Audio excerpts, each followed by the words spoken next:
Bu yoqda grajdanskiy mashinada turib, sizga rasmga tushirib, siz oldakda turishga sizga redga kim ruxsat bergan? Bo'zi kamera rasmiylashtirdim, qizil chiroqdan bo'ysunmasdan harakatlanib o'tdingiz, videosini ko'rsating. Qani isboti? Kim olgan videoni? Video registrator olganmi, kim olgan?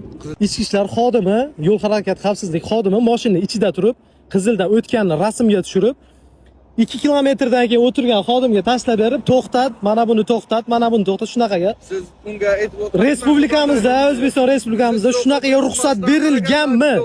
Shu videoni u yoqda mashina o'tiribdi, Damas'mi, Nexia ham turibdi. Uning ichida ichki ishlar xodimi o'tiribdimi, maylimi? Shumi?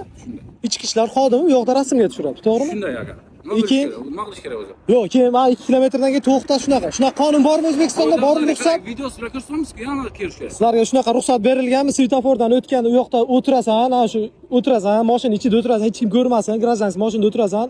Keyin jarima qoida buzganliklar bemalol rasman tushirasan. O'zingizni nima ichki ishlar organizatsiyasi qonun bu 407-chi. 12-bandda yozib qo'ygan. Axborot do'stlar o'sha. O'qib ko'rsangiz, Xo'p. tushunasizmi? Ichki ishlar qonunida yozib qo'ygan. Ichki ishlar qonunida mayli ruxsat berilganmi? Ruxsat svetofor u aka, tok o'zi yo'q sentrda. O tok kelmagan. Men sariq deb turib, bular qizil deb hozir rasmga tushirdim, mayli, nima bo'lsa ham svet o'zi yo'q eski holat yo'qlarda.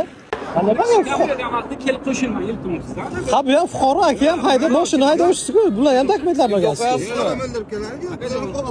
Aka, hozir yana qaytib boramiz. Agar shu yoqda svetofor oldida kamera qo'yilgan bo'lsa, men boraman.